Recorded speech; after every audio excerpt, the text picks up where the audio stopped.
Welcome to the History AI podcast, where the past comes alive with facts, anecdotes, and a dash of humor. Here are your hosts, Chuck and Marco. Welcome to the History AI podcast. I'm Chuck. And I'm Marco. Today we're diving deep into the life and legacy of an unsung hero of science, Rosalind Franklin. Ah, Rosalind Franklin. The woman who was the backbone of DNA but didn't get backed for a Nobel Prize. That's right, Chuck. Let's step back into the early 20th century, the era that shaped Rosalind Franklin. Born in 1920, Rosalind entered a world recovering from the ravages of World War I. That's right, Marco. The Great War had just ended, leaving Europe in a state of reconstruction and re-evaluation. Nations were rebuilding, and the map of Europe was being redrawn. And it wasn't just the map of Europe. The world of science was also undergoing a transformation. The war had spurred technological advancements, and there was a newfound respect for scientific inquiry. Meanwhile, across the pond, the United States was experiencing the Roaring '20s.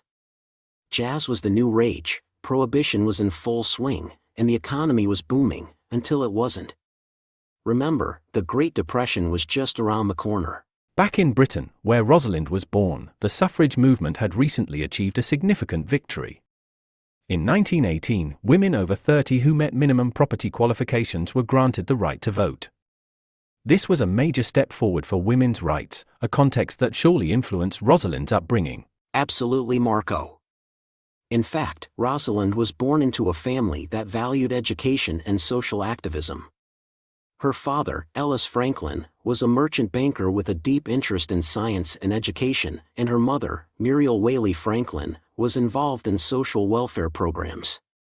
They were a progressive Jewish family living in Notting Hill, London. This environment of social awareness, combined with the global shifts in politics, science, and culture, set the stage for Rosalind's life. She grew up in a world where the old was giving way to the new, and where traditional roles and ideas were being challenged. And let's not forget the scientific community of that time. This was the era of Einstein, Curie, and Bohr. Physics and chemistry were making leaps and bounds. The foundation for modern science was being laid, and Rosalind was right there to build upon it. So, in this melting pot of social change, scientific revolution, and family influence, Rosalind Franklin began her journey. A journey that would take her from the classrooms of Cambridge to the forefront of molecular biology. And what a journey it was. Rosalind Franklin's early life set the stage for her remarkable career. Born on July 25, 1920, in Notting Hill, London, she was the second of 5 children in a well-off and influential Jewish family. Her family was quite exceptional. Her father, Ellis Arthur Franklin, was a banker and a teacher, known for his progressive views.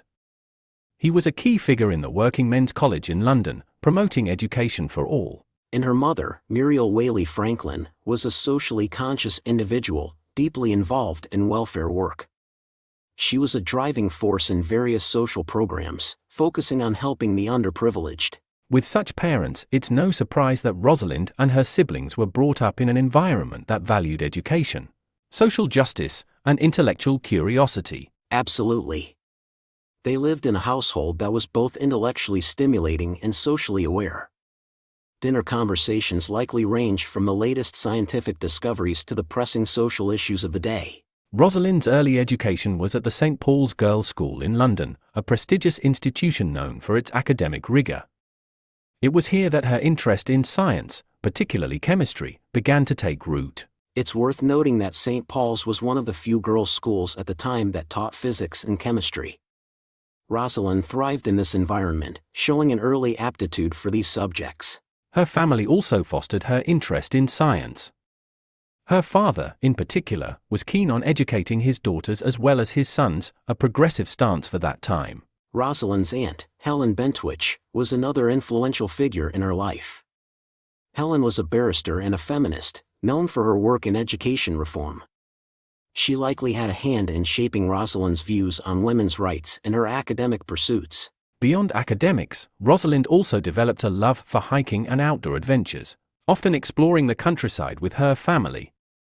This love of nature would stay with her throughout her life. So, from her supportive, intellectually vibrant family to her groundbreaking education, Rosalind's early years were a blend of nurturing, challenge, and inspiration. These experiences laid the foundation for her future scientific pursuits. Rosalind Franklin's scientific talents were as multifaceted as a well-cut crystal. From a young age, she displayed a natural affinity for the sciences, especially chemistry and physics. Indeed, Chuck. Her talent in science wasn't just about her aptitude in the lab.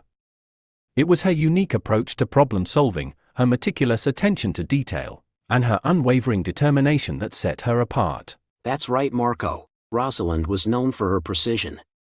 Her school reports from St. Paul's Girls' School in London mentioned her exceptional skills in science, particularly in practical experiments. Her teachers described her as a methodical and accurate student, qualities that would later define her scientific career. Beyond her academic prowess, Rosalind also had an artistic side, which manifested in her exceptional skills in photography.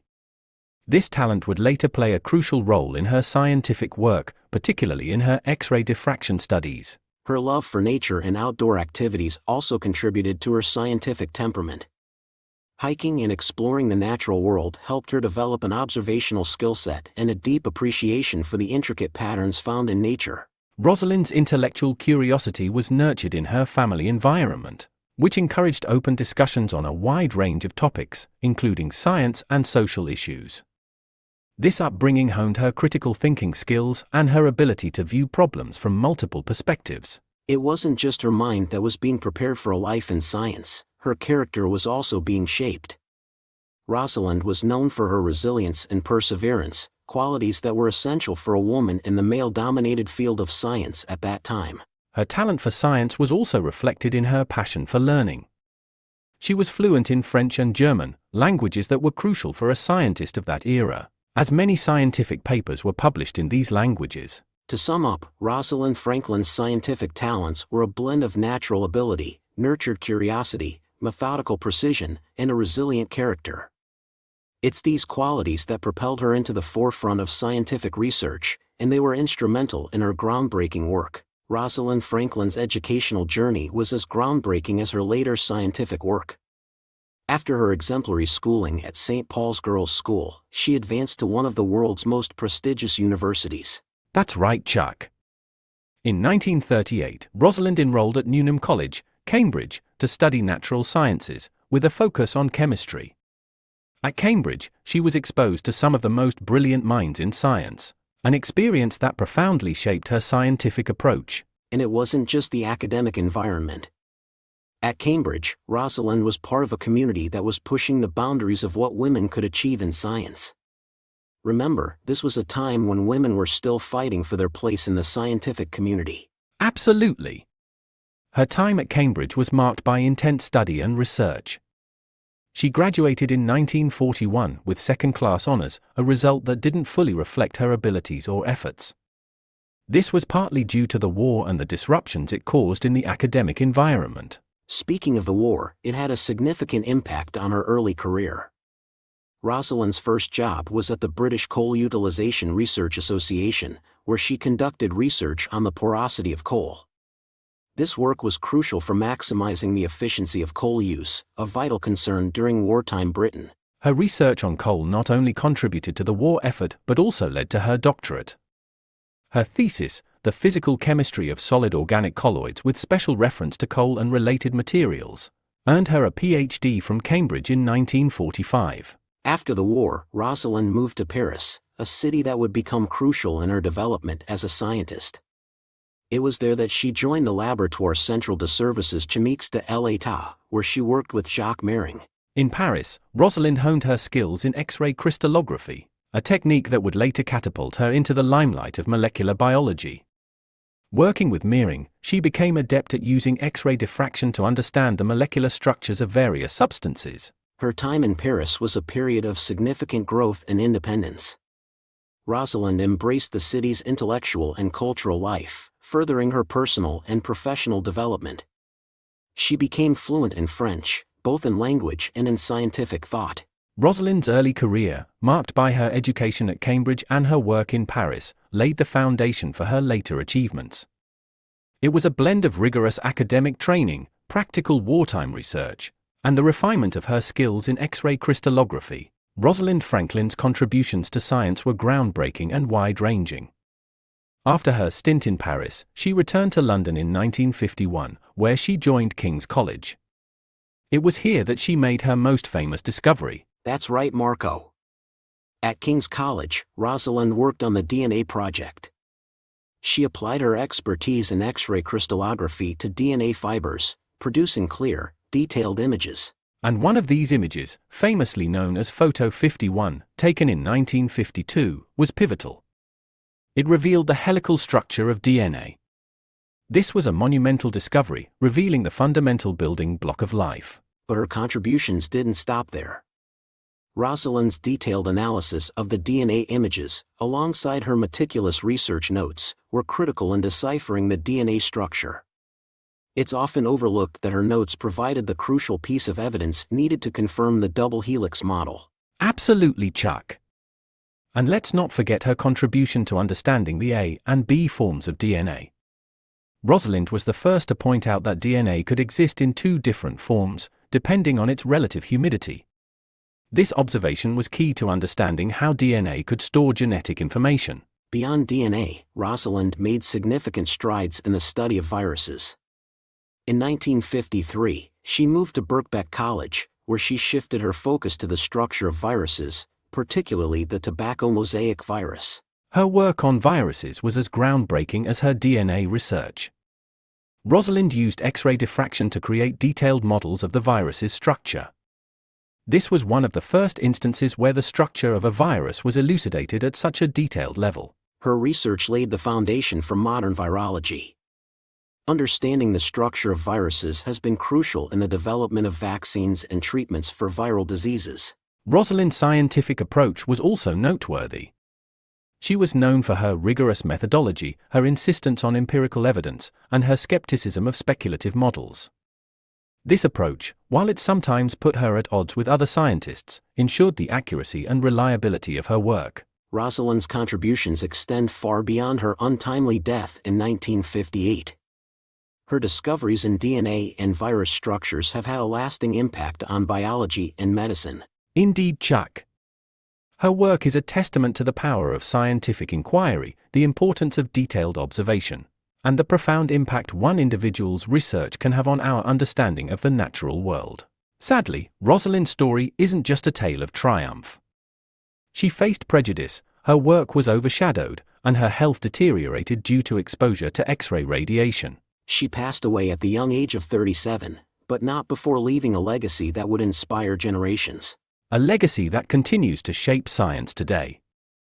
From understanding genetic diseases to unlocking the mysteries of life itself, Rosalind's contributions are everywhere. As we wrap up, let's reflect on Rosalind Franklin's lasting impact. A woman of brilliance, resilience, and determination who pushed the boundaries of science and society. And let's not forget the lessons she taught us about recognition, equality, and the importance of giving credit where it's due. So here's to Rosalind, the unsung hero of DNA. May her story be a double helix of inspiration and caution for the future of science. Thank you for joining us on this journey through Rosalind Franklin's life. If you enjoyed the podcast, please subscribe, rate, and share with fellow history and science buffs. Until next time, this is Chuck and Marco signing off from the History AI podcast. Keep questioning, keep discovering, and who knows? Maybe you'll be the next Rosalind Franklin. Or at least win a Nobel Prize with your lab partner. Bye everyone.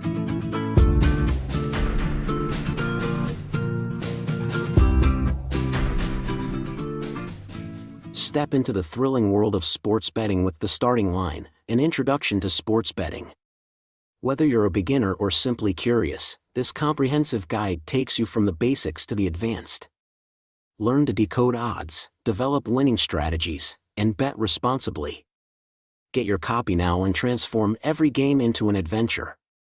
The Starting Line is your first step towards mastering the art of sports betting.